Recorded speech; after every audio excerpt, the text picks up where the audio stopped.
hit that record thing. So today we are going to kind of wrap up the residential project, finish up with how would we add in dimensions, how would we set up sheets, how would we crop those views, make little iterations or alterations to those views, a couple of the different features and things with it. By means, this course in itself is not a complete, here's every single thing Revit could ever potentially possibly do, but it's more so, here are the basics of the things that you are going to be repeatedly doing. And then tomorrow, we are going to start with the commercial project that we're going to work on together along in class. For the commercial project, I have started pre-recording those as videos. I think since that one has a little bit more of a directed purpose, it works a little better for pre-record ones. But since this one we're kind of just working through on the fly and playing around with, I'm just going to do them here live. So I have my building here. I've got a site on the building. Keep in mind that in 2024, sites are pretty different. We are not actually going to do a site in the commercial project. I've just made it as just a blank, just flat piece of gray, ominous land, partially because the commercial project, the way it's been designed too, is sort of a building that could go sort of anywhere. It doesn't really have a heck of a lot of personality to it, especially if you're doing like commercial leasable spaces.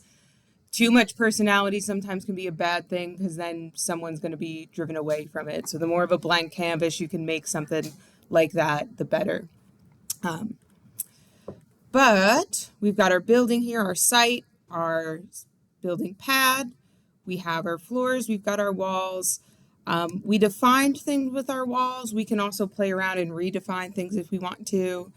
And then at this point, we would be ready to start adding dimensions. One thing you'll notice when we do the commercial one tomorrow is that I sort of start adding dimensions as I go. In some places I add them, in some places I don't. In AutoCAD, I usually wait until that's usually my last step, is adding dimensions in AutoCAD. From what I found with students like to add them as they go to make sure that they are placing their measurements correctly. Otherwise, it could be that you do the whole building and then you realize that, everything is 3/4 of an inch off, and now you've got to redraw the entire thing. To place dimensions, you could do that in any one of the plan or the sections or the elevation views. We can't do dimensions in a 3D view, which makes sense. This view is not a construction document style view. It's just something to look at and understand our building as we look at it, orbit around it, see if we like the form or not. But I'm just going to go into my ground level floor plan. So I'm going to double click on it in my project browser. Since I had closed out of this file and now I'm opening it back up, all of my tabs up here are gone. These tabs do not stay when you close the project and reopen it. And that was something in a few classes in the past, students, I guess, struggled with a little bit, in that they would open up all of the tabs, or all of the sheets that I would need to see in order to grade. And then they would close out, open it, and they'd say, my sheets are gone. None of this stuff's gone. It's all just now in this project browser, and that's how we're going to find it and get to it. In my ground level floor plan, I did play around with some of the visibility and graphics. This is something that I just like to do, of making those walls have that solid poche to begin with. So I did that through two different means. One of them is within this visibility and graphics edit button, or it is keyboard shortcut VG. Keep in mind, these graphic overrides only apply to just this floor plan. It doesn't apply to every view. So then if I go to the second level, my walls are not going to have that solid poche. But I could set up a template file that already has that solid poche in there for me automatically. This is where I can either turn different things off. So I have my floor hidden just because I don't want that big concrete mass to show on my building. And I also did an override within my wall pattern to make it a solid fill in here. Another thing that sometimes I like to play around with, depending on what the drawings are going to be for, if this is going to be a presentation file for a studio class versus if this is going to be an actual construction document set, is play around with some of these graphic display options, which I don't know the keyboard shortcut for, if it has one. It's GD, I guessed it, because I said graphic display, it's probably that. So it does have a keyboard shortcut. Where we can play around with some of the style. One thing I like to do for drawings where it's like for a studio or a presentation is I like to turn this sketchy lines on, and I just turn this extension up to like 1 or 2. And what that does is it just puts little extensions on here. It doesn't actually change anything. I don't like this jitter for stylized drawings. What the jitter does is it makes it look like it's hand sketched. Personally, it's just a little much for me. If I was going to hand sketch it, I would hand sketch it. But if you want to look a little styled, maybe with like 1 isn't bad. But I usually leave that jitter off. But I do like that extension of just like that little bit of extra cue to it. Then we can also, when we're looking at some of the 3D and the camera views, we can play around with some more graphic options today as well. So if this drawing is getting ready to turn into construction documents, it's going to need to have measurements associated with it or dimensions. So when we dimension for construction, we're usually doing from the face of frame to the face of frame. We're not doing from overall outside. When we made these custom exterior walls, we put different layers in there for this is the siding, the sheathing, the stud, the drywall. We put all those layers in there, but I can't see any of them at the moment in here because of the fact that I have a certain detail level currently displaying. So right now our detail level is set to coarse, and I can change that either right up here, or kind of the quicker way to change your detail level is down here in this corner. Just this little box that's a completely empty box at the moment is set to coarse, and I can switch it to be a fine level of detail. And it doesn't seem like a whole lot happened when I set it to fine. We can see that something changed within the drawing. But there's 2 things kind of stopping me from really being able to see all of that detail in my wall. One of them is the fact that my view scale is currently set to 1/8 of an inch equals a foot. So I need to adjust that in order to kind of fit things better, because this building would realistically fit on construction documents at 1/4 inch, a heck of a lot better. So I'm going to switch its scale, which I can do down here, or I can do up here. And so if I switch it to 1/4 inch equals a foot, which let me find it in the list. There it is. We see that my line weight kind of adjusted for that. And now I can see a little bit more of those details related to all of the different layers of this wall that we made up. Even then, though, it's still a little hard to see some of those layers. And so then we can use a feature called thin lines, which we can turn on. Turning on thin lines turns off line weight. So 2 ways to turn thin lines on and off. There is a quick access button right here to turn thin lines on or off. Or it's keyboard shortcut TL. Just turns the line weight on or off real quick. And then I can see, here's my 3/4 inch siding. Here's my 1/2 inch sheathing. Here's my 5.5 inch stud. Here's my drywall. So I can see then all of those layers, the same thing that we did with offset in AutoCAD, but I can kind of work with it a little bit easier to just quickly dimension to the edges. Now, if I want to place dimensions, a couple of ways I could start a tool like that. One way, the sort of a little bit out of the way to do it, is to go into the Annotate tab. And within the Annotate tab, we have our dimension tools here.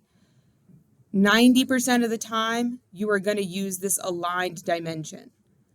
But personally, I rarely actually use this button here in the Annotate tab, unless I'm already in here using something like the detail components or the tags and stuff. Even then, a lot of this already exists here in the Architecture tab. So I rarely use that button because there is a quick button right up here for dimension, or it has a keyboard shortcut DI, and that's going to start the dimension tool. When we're in dimension, it wants to automatically grab to the center. So basically, if I wanted to measure from the center of this wall to the center of this, I would click, and then I would move up to actually place that dimension into place. Let me hit escape a bunch of times and then click on that to delete it. If I want to get to the edge of the wall though, whether it's going to be from the outside or the inside, I'm going to start the dimension tool again, which is DI, or that quick button there. Measure is right next to it. Measure doesn't actually create a dimension though. If I want to get the edge, what you're going to do is just hover your cursor over it and then use the tab key. And the tab key is going to kind of shuffle through all of your different options.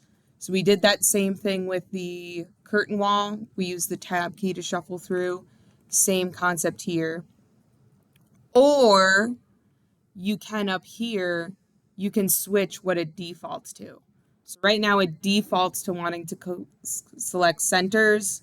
I could say that I want to go to the faces of core, and then it'll kind of automatically snap to it. It'll still give me centers, but I can go from that edge to the center of this wall, to the edge of this wall, and then I can click up to place. So I can put a bunch of dimensions in all at once. I could put that whole string in.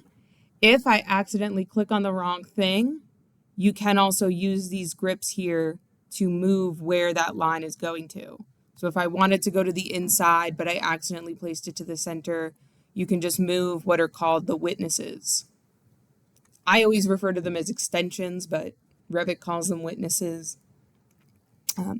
We can too place dimensions from those witnesses that automatically pop up.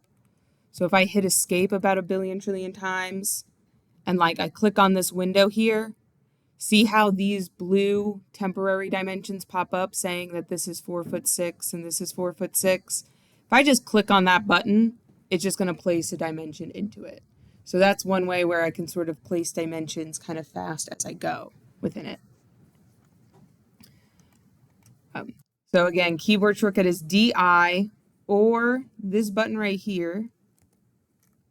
And then we can use tab to get to core faces. And we can just do strings all at once. Now, after you've placed dimensions or placed a dimension, you're most likely going to not like some of those numbers. Again, something that I sort of preach about in this class when it comes to like designing a building is to try to make things like construction friendly numbers. 3/8 isn't the end of the world, but I could easily turn that into 1/2 and make kind of everyone's job easier. And ultimately, as a designer, my goal is to try to make this building not only nice and functional to live in, but easy to build. I don't want contractors to see my name on a set of documents and go, oh my God, no, never mind. We're not bidding this project. Don't want to work with her. She's a nightmare. She's going to talk about her cats the whole time. We're never going to get anything done. Have I ever told you guys about my cats? Love I'm married to a guy in construction. So if I want to override some of those things, they just ignore you and build it how they want. Yeah, and I wouldn't blame them just to make this half, because like, why wouldn't I? If I want to edit this dimension, I have to click on either of the walls that it's associated with. So see, when I click on this wall, these two became kind of small and blue. That means I can now click on this measurement and I can make it 6'8.5", and it moved the wall over a half inch this way. If I make it a bit more drastic, if I do like 6'10", we can see that that wall moves. Which way it's going to move or how something moves is going to be dependent on what you click on when you go to change that dimension. So if I clicked on this wall and said I want 6'8", this is the wall that's going to move. It's going to always depend on which one or what you're clicking. But in the past, I've had students where they're going to change these numbers up. They click on this wall, they change this to 6'10", enter, then they just come right over here and go change this to 25 foot 4 inches. And then they're like, oh, now that changed. And it's because it's only just dealing with this one wall here. So it's just flip-flopping it back and forth. So whenever I'm adjusting these dimensions, I kind of work my way down the line where I'll click like on this wall. I'll say I want 6'10", enter, and then I'll go click on this wall and I'll change this to 25 foot 4, enter. And it shifted it over this way towards the left 4 inches. To just kind of move those around. Can I just say something? Yeah. Sarah, don't consider that because we're not moving walls, exterior walls especially. Also, and this is not coming from someone who's done anything with interior design, my guess is you are going to have some little funky numbers because of the fact that the building was made to frame and you're measuring from inside of wallboard to wallboard. So like you are going to get weird fractions, but it's just because of that extra like half inch. Yeah. And it's inside to inside. So that's another whole dimension. Unless you're, you know, well, and you could still measure from inside to inside in here. We would just have to click on that inside. Unless you just keep stacking wallboard though in there to make it an even inch number. You could. Another cool thing that Revit has the ability for is, so I'm going to place some, I'm not talking to you, Siri. I'm going to place some dimensions like from the center of this window to the center, to the center, to the center. And I'm just, yeah, but I deleted them so I could show this feature here of the equal one. So what I can do is I can turn that into just an equidistance, which means that if I move this window, it's going to spread all of those windows out. So it's going to keep them as an equal amount no matter what in my building or in my drawing. So even if my overall building shifted and like this wall moved, well, actually no, because I don't have an equidistance from this wall. So that wouldn't, if I had this all placed as equal. So if I deleted that, keep in mind, it's now saying that it's constrained to be equal. And so it's still constrained without that dimension there, unless I click on unconstrained. And now these windows do move freely. But if I did a dimension that went from this edge to this window to this window, if I did it to put them equally spaced on this wall as well, and then clicked on equal, now if I change the building, the windows are always going to move with it. So now they are centered. But they're not working with the room. No, but this building is not very well designed. So now we have to worry about that. You can also lock dimensions into place by clicking on that dimension. This little lock here means that this has to say 7'2". And so that's something that I did a little bit within my first demo of the commercial one, because I recorded it yesterday, is I started locking things into place. So that way, if I make adjustments later on down the line, this is going to be staying here. If I want just my overall building footprint has to be or is going to be 30 by 20, I can lock all of that into place and keep everything in there. Another thing we didn't experiment at all with in class yet is we did create a new level, but we didn't do anything related to a grid. Grids can only be placed when you're in a plan style view versus the levels only being placed in your elevation or your sections. The grid tool is located right where the level tool is. And so what a grid allows us to do is kind of map out where we want our overall building footprint to be or where we want our locations to be, particularly if we're going to be doing something really big that is going to need to have a grid to lay out columns for the structure. This can be a particularly helpful tool. And what grid does, it allows me to kind of draw in a line, and then I can make like another one depending on how far away I want it to be. And I can just kind of lay out a grid of space. It's going to do numbers in one direction. And then if I want to switch my layout, usually I do numbers for the columns, letters for the rows. I can just click on that and I can change this to be A. And then it should, when I go to place a new grid, it should follow my pattern of now it's doing letters. And so I can lay out a grid and I can either place my walls along that grid or my dimensions along that grid. So that's something within the template file that you're going to get tomorrow. There's going to be a grid already established within the file for you to kind of follow along with. But again, just another tool that can help us to do good and nice things within Revit.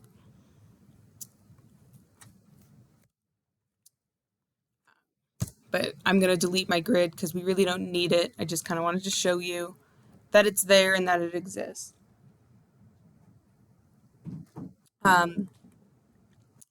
With our three-dimensional views, really in any view we can play around with visual styles. These 3D views in particular are the ones that I recommend you sort of play around with.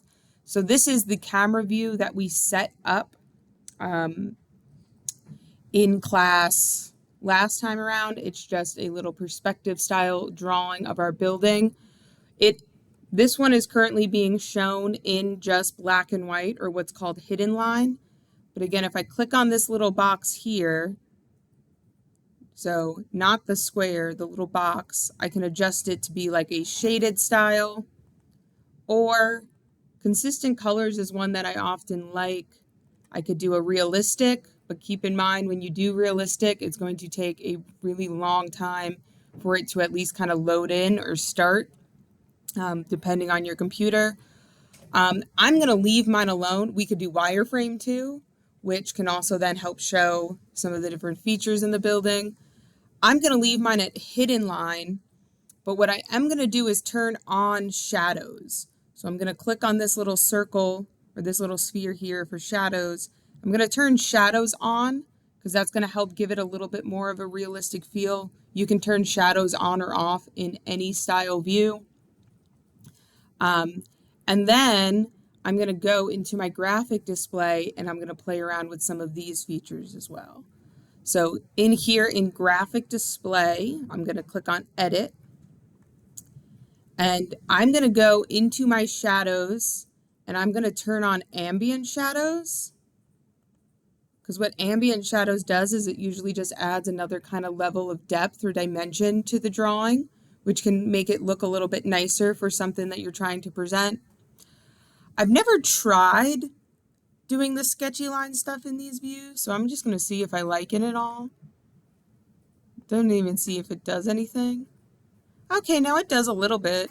If I turn this extension like up a lot, it's not bad. I don't hate it. And especially too, like let's say you're in a studio and your teacher is just like, you have to do a perspective drawing. Well, you could print this and trace it. I won't tell. What about jitter? Ugh. I just don't get why that exists. That doesn't look that bad. If I have the jitter really... Is that the sketch lines? Yeah. So it's kind of like... So can you control the jitter? Yeah, so I can move this to be like a higher amount. Oh, that looks awful. I could go even higher than that. 10 doesn't seem to show that much difference. But that's not, to kind of give a client... That... The part about something like that is the client feels that they can make a comment about it because it doesn't look like it's written in stone. And especially with it being in hidden line, so there's no materials being shown at all, like it's still very ambiguous, and then you can have discussions about like, okay, what are we going to be doing in this part, in this part. And they say, oh, there's too many windows, or not enough windows, or And then another thing I like to do with this particular style view is with this background option, I usually turn it to gradient. I'm not going to like the sky option they give me as default. I already kind of know, that one's not that bad. But this way the sky again just has a little bit of a different color. You can adjust these colors too. So if I wanted it to be like a little bit more of a blue, so that way I again kind of have a stylized picture of the building to kind of present. This is nothing that would go in construction documents unless it's going, necessarily on the cover page, but no one's building anything from this picture. But I don't know. Could look worse. Could be uglier.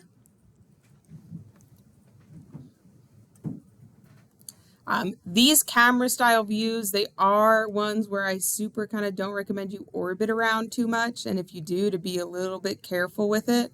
From where I had mine placed too, I thankfully don't really have much of that gray sky that's coming in here.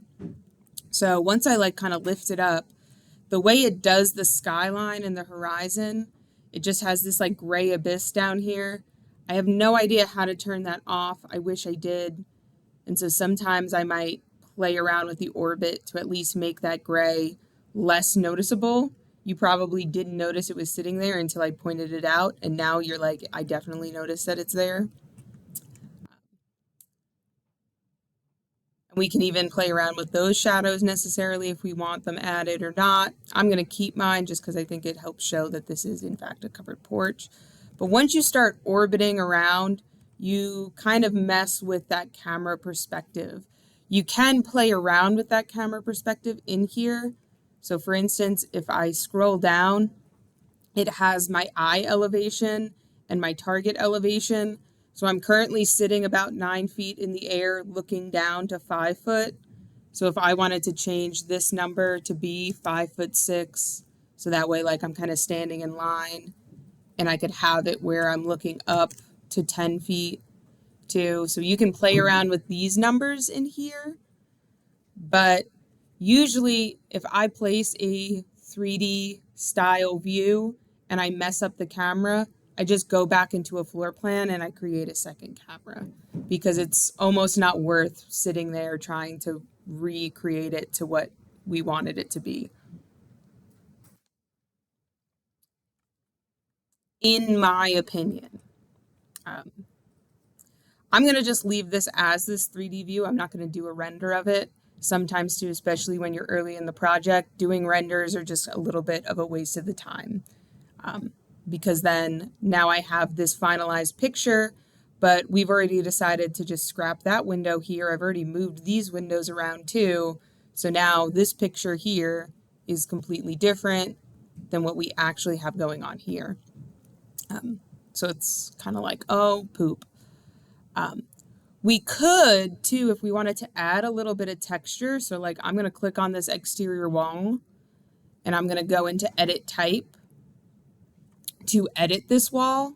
If I wanted to add like a little bit of a hatch pattern or texture to these walls to like show that there's vertical siding on it, I can go into the structure and I have here this custom siding that I put in, and I can click on that material.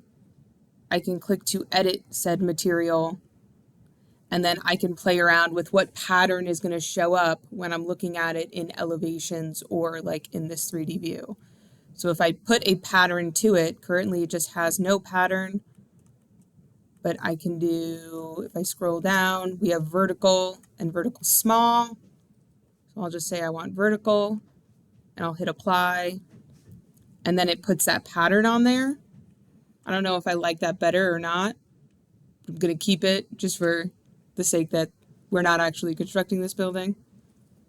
why is it coming up into the? So that's because of the visual style that I have. This graphic style that I put these little extra juts out here. within the sketchy lines. If I turn that extension off, it'll end there. But I kind of stylized it to have that little bit of extension. And so then it's going to come up in it. There's also one thing I want to see if I can do in this view. I don't know if I can. No. It's going to see if we could join these together in this view, but it doesn't look like we can. So just a couple of different things that we can do to style the drawings. Before we go to put this onto some sheets to create some documentation, we're just going to create a pretty generic looking building section. You can place section cuts from elevation views, or you can also do section cuts from floor plans. 90% of the time, I'm going to do it from a floor plan. So I'm going to go back into my ground level floor plan. And to me, it would make the most sense to do a section cut straight through here, where I have like these kind of doors lined up with each other. And so now making a section is going to be really hard. I know that in AutoCAD, that was like our biggest issue because they're really annoying to draw on AutoCAD. I find them annoying as well. So if you did too, it's okay. So you ready?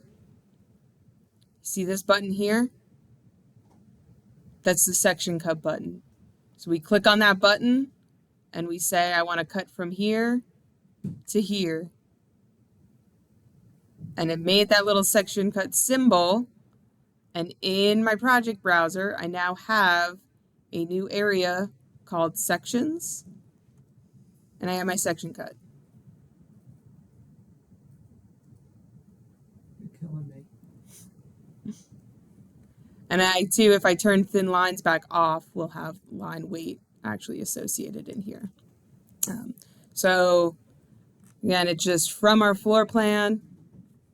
This button is the shortcut for it right up here next to where thin lines is. If you go into the view tab, there is a button for it as well, but I really don't go in there to use it because of this one.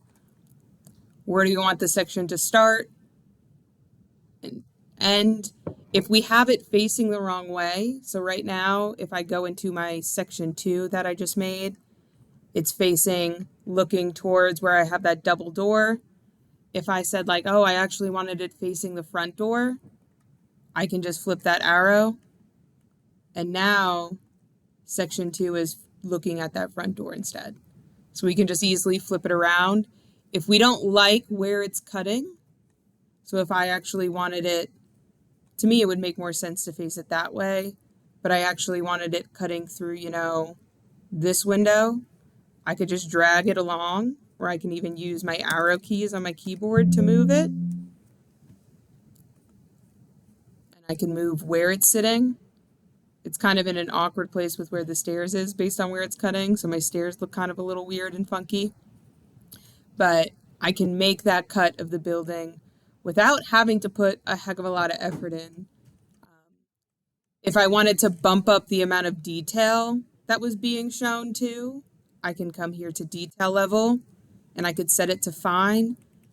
Granted, we don't have a lot of detail. The only thing we defined within our walls was these exterior ones. So like our floor is still a generic floor, our roof is still a generic roof, so those aren't going to show anything within it. But we can get all of that in there. If we want to kind of adjust some of these things with line weights too, we can join pieces together. So like I'm going to click on this wall and say I want to join it with this floor and this wall, and it'll clean up where those line weights meet.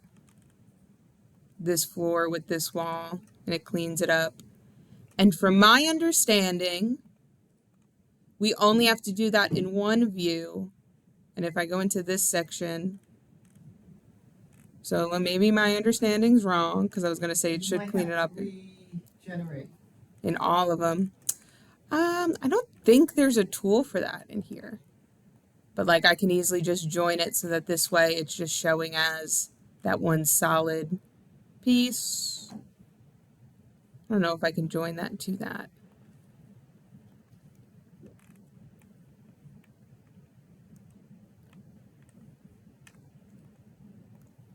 But I can get a full building section done with pretty little effort when it comes down to it. And if I make any changes to my building, because of the fact that all of the changes are constantly just getting updated to the model, changes that are made to the floor plan get updated automatically in the section. Changes that are made in the section get updated to floor plans, to elevations. They all get updated along with each other together. And depending on if we have thin lines turned on or off, line weight is also going to be taken care of for us. So the heaviest lines are on the edges where it's actually being cut open, but then things like this staircase are a much lighter line weight because that staircase isn't sitting on the section cut in the building. Now, one thing I often do with my section cuts and my lines, particularly when it comes to a floor plan, I'm just going to delete this one, and it's warning me that it's going to get rid of it here. And I'll say that's fine. Is I like to kind of move these tails and heads in a little bit so you can adjust where that symbol is going to be going just based off of those grips. And I also often like to break it so that it's just not one solid line going through the whole building. So I'm just going to click on the line, and that little squiggle that comes in the middle will just allow me to break it open. And that way I can just have it where I have my section head and my section tail without that line going all the way through. Depending on how complicated the building is, just having that line go through everything can really just make the drawing more confusing than it necessarily needs to be, which is kind of annoying. And one thing we're going to do within the commercial one is we're going to do wall sections too, which kind of have a little bit of a more expedited process, particularly if you have really well-defined walls in the properties bar and you are going to be given walls in the properties bar within the template to make it a little easier. So last thing then I would need to do is to start placing all of my views onto sheets, or what is Revit's version of AutoCAD's paper space. So to start making sheets or placing sheets, the easiest way to go about it is if you scroll all the way down in the project browser, there is an area called Sheets at the bottom, and I'm just going to right click on it to say that I want to make a new sheet. Easiest way to go about doing it. Sure, I want to save. By default, it's giving me a size E piece of paper, which is, what is that? 4 foot by 6 foot, I think, is an E. No, 3 foot. Oh, crap. I think it's 3 foot by 4 foot is a size E sheet. Way larger than we need for this project. I think it's 36 by 48 is E. He is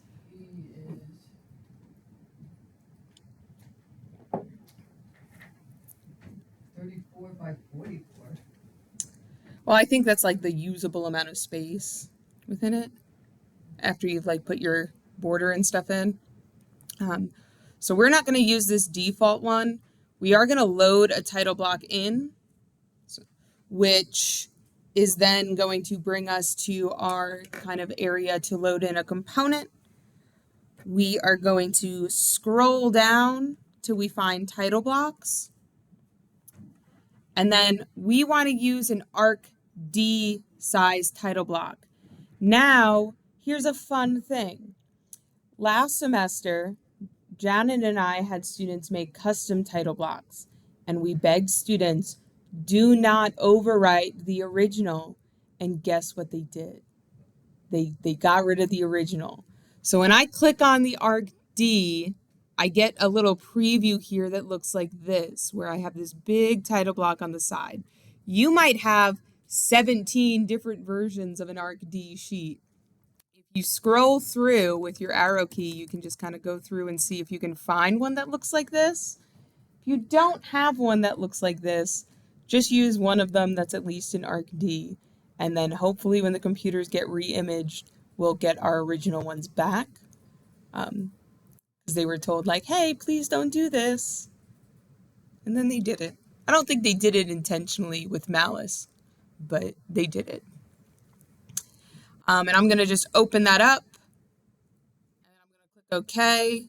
And I've given myself a new paper space area that I can place views on to set everything up.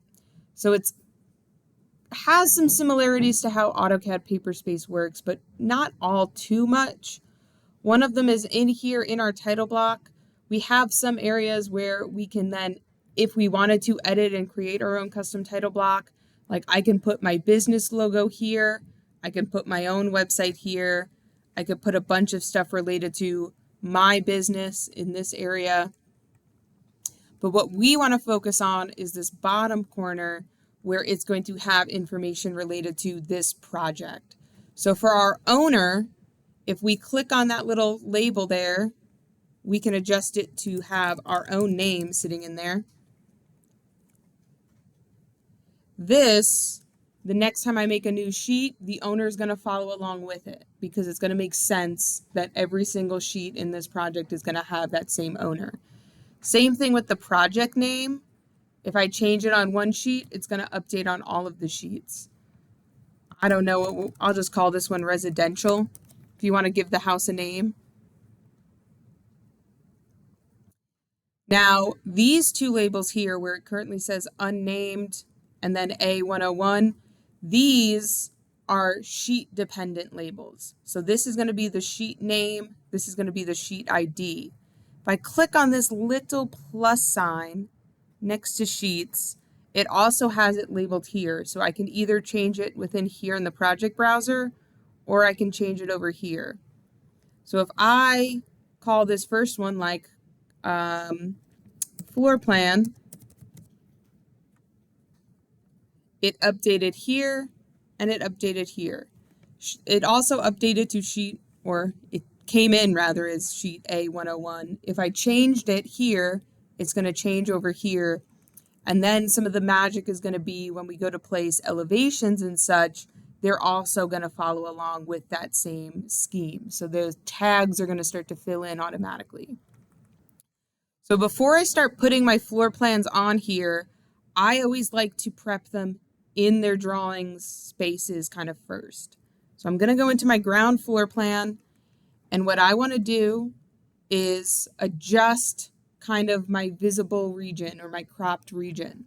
So I'm going to take all of these tags that I have here for my elevations, I'm going to highlight them, and I'm just going to drag them so that they are closer to my building.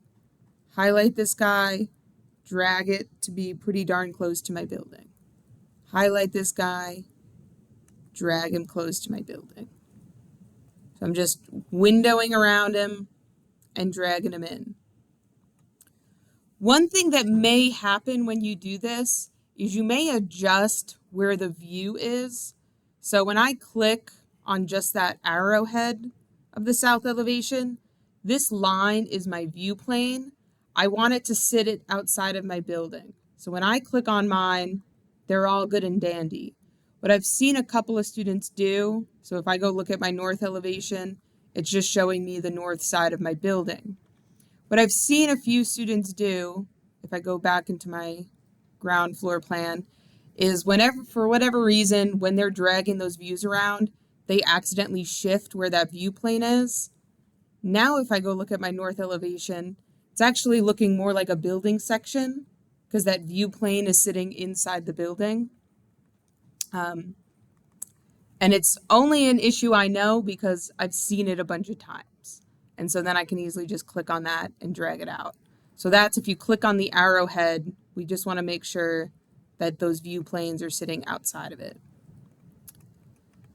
Then I want to adjust my view scale I want to make sure my scale is at 1/4 inch equals a foot. We already did that on the ground floor plan, but even if we hadn't, we can change it now, or we could change it after the fact. And then I want to view my crop region, adjust it, and then hide it. So the first thing to see my crop region would be to come down here. We have these two options for cropping. I'm going to click on the one with the little light bulb, and it's going to show me the box of what's going to be visible in my drawing and what isn't. So this is where I could crop certain parts in or out. In my case, the crop region is actually pretty good where it's sitting. And then I'm going to say, okay, now hide it. So I want it to crop the view. I want this symbol here to not have an X next to it, but I don't want to see that big box when I go put it on the drawing. Even if I forget to turn it off, I can still turn it off after the fact. So now let me just hide ceiling plan so I don't accidentally go in there, because I do that very often, is I think I want to go into my ground floor plan and then I go, what's going on? Because I'm in a ceiling. So I'm going to go back into my A101 sheet, and to place this view onto the sheet, I'm going to drag it from the project browser, drop, and then I'm going to click to place it onto that sheet. Since I forgot to hide my crop region when I placed it, I can now either just go back into the floor plan view itself and click on hide. And now when I go into the sheet, that crop region is no longer visible. Or I can double click on a view. So this is kind of like going between model space and double click outside for paper space to move it around. And now it automatically gave it a title with a view number and a scale. If I adjusted its scale, so if I click on the view and I say I actually want this at 1/8 of an inch equals a foot, this updated automatically. But that's going to be kind of tiny for this building on this sheet, so we'll just do 1/4. Another way we can make new sheets is if we go into the View tab, there is a button here to make a new sheet. And there's also a button to place a view on a sheet, but I just kind of find this as an out-of-the-way way to do it. So if I want to make another one for my second story, I just like to right-click here on Sheets and say I want to make a new sheet. I'm going to make it based off of this same title block. And now this is sheet A102. It's unnamed, so I still have to name it. Sheets can have the same name, but they cannot have the same ID number. There has to be a different sheet ID for every single one of them. And then if I wanted to make a sheet with my upper level plan, I can drag it and drop it. With my upper level plan, I have a couple of issues. One is that I didn't adjust the scale beforehand. So when I loaded it in, it came in at 1/8 of an inch equals a foot. And I can easily just click on the view just once, and I can adjust its scale over here to 1/4 inch. And that'll change the size that it comes in.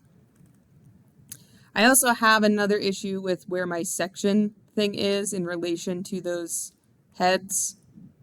So I'm just going to double click and adjust where that section head is, because it's like interacting with those elevations and I don't like it. Then I can double click outside of the view to get out of it. Now these view titles are super annoying. If you want to move the view title, you can just click on it individually and move it around. If you want to adjust its length, though, you need to click on the view once, and then these grips come out and you can adjust the length of the overall title. It's super annoying. I have no idea why. They did not update or change that in 2024. And so, You didn't call them? Autodesk, if you're listening, If you're on my YouTube page, please like and subscribe, and also please change that feature because I hate it.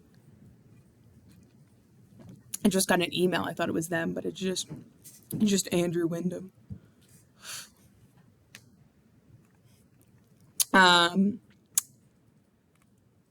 So now I'll do some sheets with my elevations, because then we're going to see kind of another one of the magic features of Revit come into play. So I'm going to right click on my sheets. I'm going to make a new sheet. This one it's going to call A103, which I don't want for an elevation sheet. So I'm just going to rename this to 201. And I'm going to call it elevations.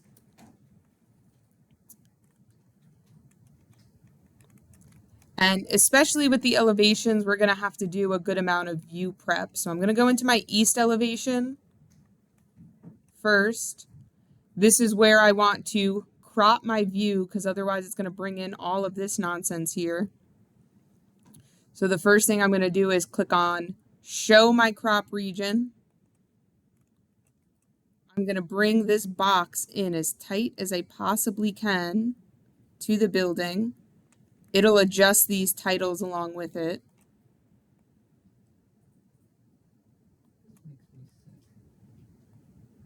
Ingrid's thinking about all the work she did that has now just been expedited here.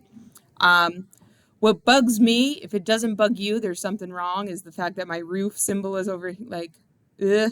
So I can easily just click on that level, put it over here, take it away from over here. So if that happens to you, you can easily adjust it. I'm just going to bring that crop in as close as I can, and then I'm going to hide my crop region. I also need to adjust my scale because it's currently at 1/8 and I want 1/4. I usually do all of the prep and then put them all on the sheets at the same time because I kind of like doing just that robotic method of, okay, I'm going to crop all the views, now I'm going to place all the views. So I'll go into my north elevation. I'll do the same thing of look at my crop region, bring it as tight as possible into my building.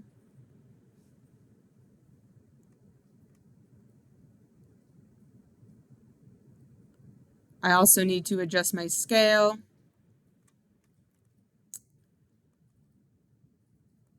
Mine is on the wrong side because I was trying to show something and now it's really just made me annoying.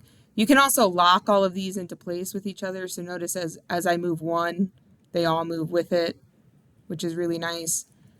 Once I have the view cropped the way I want it, I hide the crop region. I'll do my south, show my crop region, bring it in as tight to my building as possible. And one of the big reasons we hide that crop region is because those boxes are all going to be like different sizes and they're just going to look really wonky to have all of these random boxes sitting around the building. Because like how high up did I bring this? I don't know. I'm going to adjust my scale and then I'm going to hide it. And I'll go into my west, see my crop region, bring this in as close as I can get it.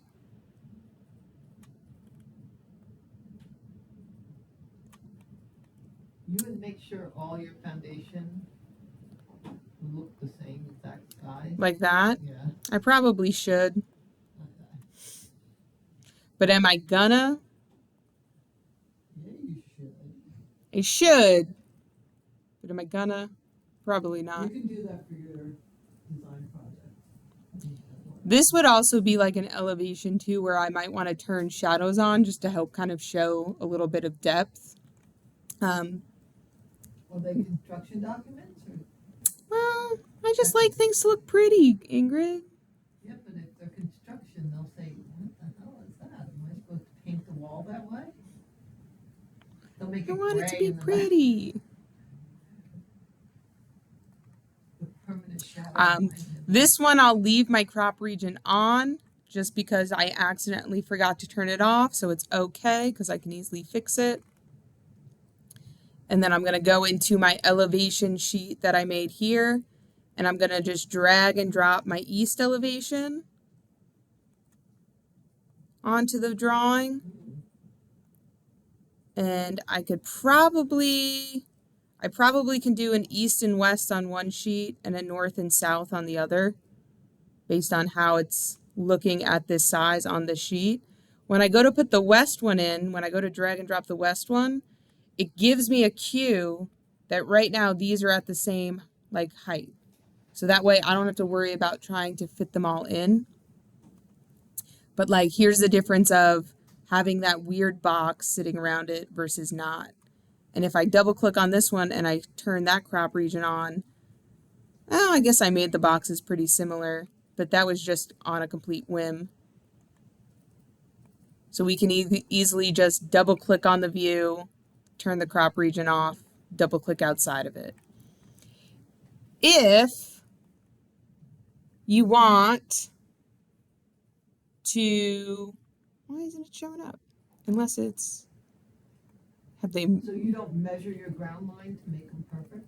We could, which, where'd my thing for guide grid go? Oh, here, for some reason the guide grid was grayed out and it wouldn't let me pick it. Another thing too that we can do on sheets to make sure that all of our views are like gonna go in the exact same spot is we can turn on what's called the guide grid, and we can make a 1-inch grid around our paper, and that way like I could snap this ground line onto this level, so that way like all of my views, if I have different floor plans on different sheets, I can just kind of space them out on this grid so that this way they're all going to be on that same area. And then we can either just turn the guide grid off, or we can even click on it and delete it to get rid of it.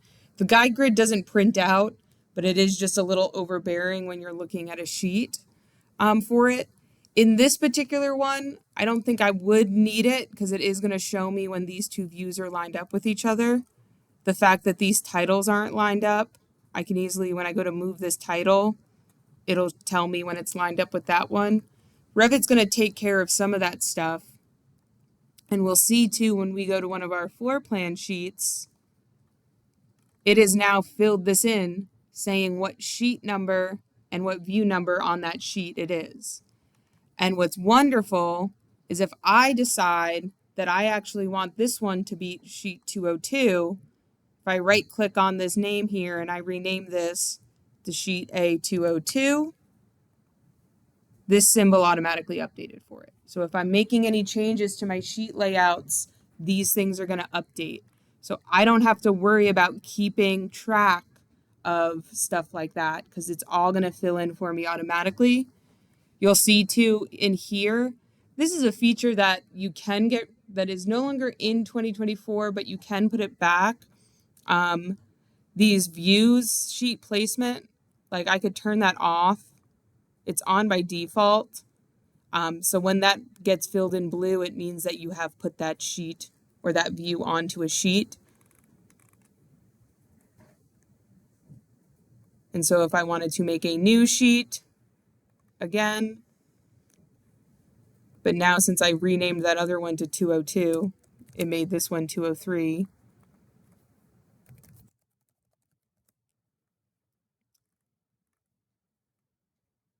And I could do a north, and then I could do a south. And when I go to put it underneath, it should let me know when I'm centered under there, but it's not looking like it is for some reason. It's letting me know that these titles are matched up, but I want my building matched up. I guess I could even do this. I could do a move, but it's not letting me snap to any of those. It's just letting me move ground line snaps. What I would do, why isn't it, I don't know why it's not snapping to the center. is I would do this where I would just zoom in and I would use my arrow keys to just shuffle it. The more you zoom in, the less those arrow keys move it. So if I'm zoomed out a lot, I'm moving at pretty big strides. And if I zoom in here, I move tiny little bits. And I'm just going to use my arrow key to shuffle that as close as possible. And then I'm going to move it down.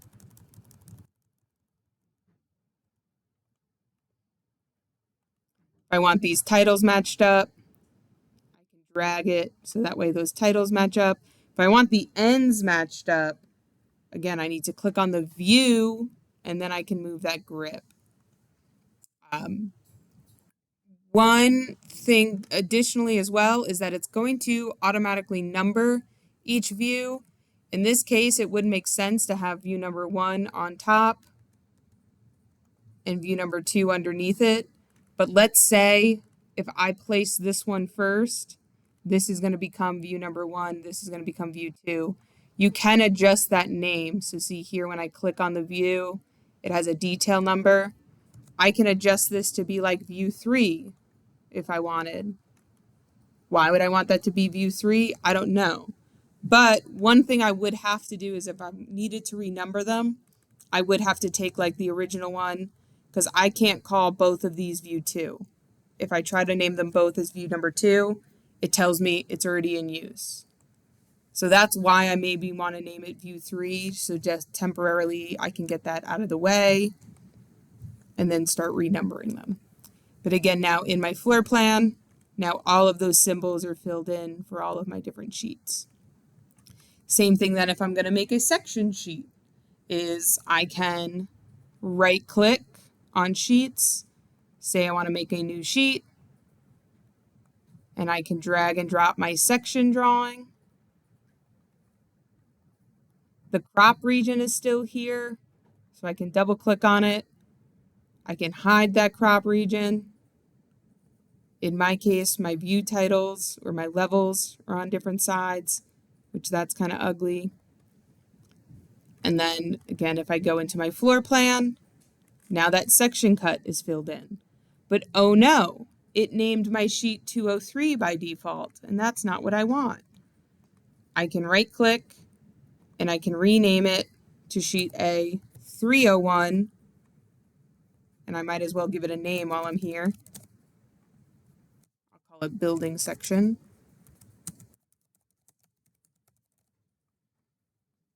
And then this is going to update for you automatically. So it's taking away some of like the tedious parts of putting together documents and expediting a lot because Revit knows what those symbols are and it knows what those symbols are trying to do. AutoCAD had no idea that your section cut symbol was referencing a section cut. It just saw a circle and an arrow and some text boxes, which helps. If we can then expedite this part of the process, we can do a little bit more design work with it, which is kind of the more fun part of this whole industry. But I guess that's an opinion. Last thing that I'll show you today, you won't need to do this part for what you're going to submit for it, but just to kind of show you that you can print these sheets out. As either if you're going to physically print them out, you would need to have a plotter because these are 2 foot by 3 foot sheets. We can scale them though to print onto like smaller ones, especially if that's something you're going to be bringing for like a pinup or a client meeting. You probably only just need like a tabloid sheet or some 8.5 by 11s. But let's say my studio teacher wants this printed on a ArcD sheet and they want it brought in for a pinup. They do not want a PDF file. They do not want a presentation. They want me to bring something physically printed. My guarantee is if any of you are going to go into a studio course at any time, that is going to be something that's requested. So 2 things to keep in mind for that. One is that you are going to have it done prior to the night before, because you are most likely going to have to send it to Staples or Walgreens to print on an ArcD sheet. That printer does not work. if you're very, very nice to Jeannie, she did once let me print something on the plotter. But Jeannie, you know Jeannie. Oh, downstairs, yeah. They're very covenant of their plotter. I had something that I really needed to print, but I got one thing, and I'm probably never asking again because I don't want to push it. You can ask me now. I'm in the Ingrid will print me anything I want. Yeah.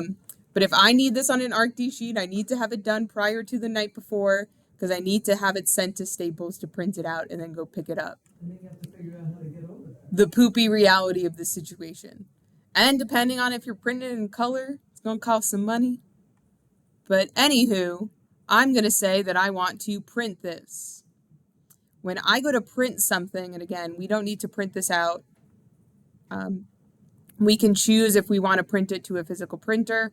I'm going to say that I want to use Adobe PDF, which I don't think works properly on your desktops for the time being, but they're working on fixing that.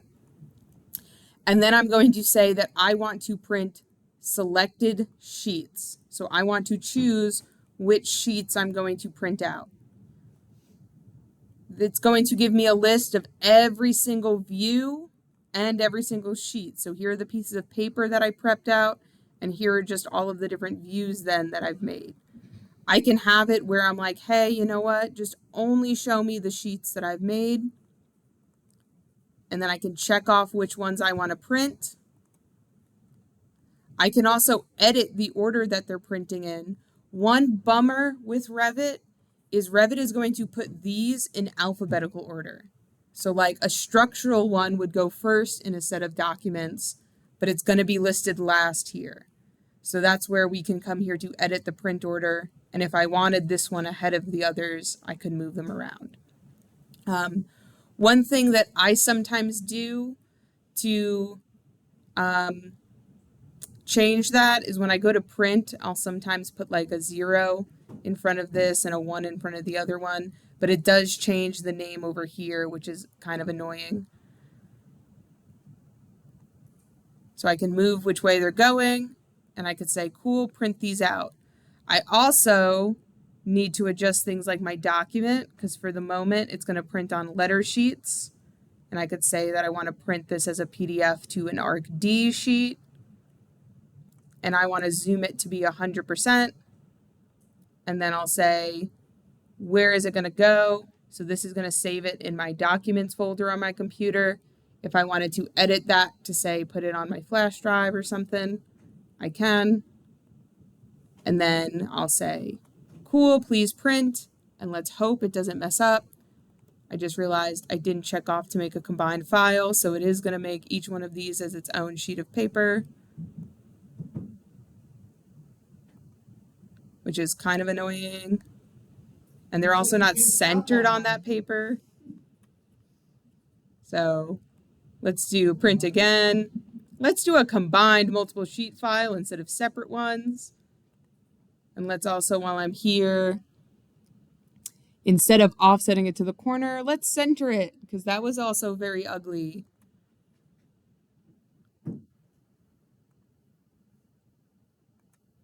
Sometimes though, when I do a combined one, this freezes here, which I think it might do right now. And then it never actually finishes. But if I'm satisfied with mine, in my opinion, I would go back and reprint this because of that offset. But I'm satisfied with that PDF. Now I can upload that and send it to Staples online and go pick it up from a print. We are going to do a PDF print, or we're going to try, because I believe last summer session we had a little bit of difficulty with it. We're going to try to do a PDF print of the commercial project. Additionally, if you want to just only print out like the one view, so let's say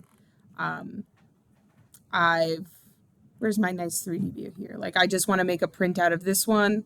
We can still just come here to print, and we can just select the views that we want and say, instead of here where I had it where it was only showing me, don't hide those. I could say that I just want to print out this one view, because of this particular view and like what it is in this setup, I would want to just say like make it as large as possible. I don't really have a zoom for this because of the fact that it's just a perspective style view. Um, I could set my sheet size for what I want it printed on based on what my instructor told me. For a view just like this, I probably want just like a tabloid or maybe even like an arc C or B. So a tabloid is 11 by 17. We do have a couple of printers in Catherine Harper that'll do that. No, I don't want to save it. And then this one I'll just say separate.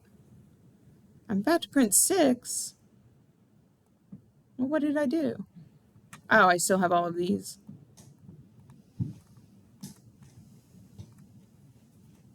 Yes.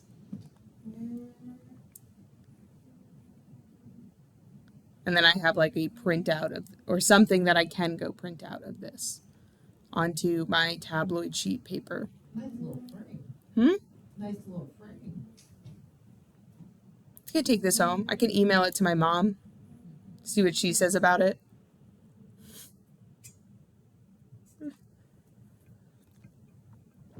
And so that is kind of getting stuff ready for documentation and for printing. It looks like my combined file just is not going to print if I go into my documents. Yeah, it's not in here. It doesn't want to print out. And so what do I do when I have something that doesn't want to print as a combined document? I print it as separate sheets and I combine it later on if I need to, because I'm not going to sit here and fight with a computer if I don't know how to solve the problem. I could probably maybe look up how to solve the problem too. Or did I put it on my desktop? Here's my 3D view. Here's all my separate ones. Yeah, I don't have a combined one. So I'm going to click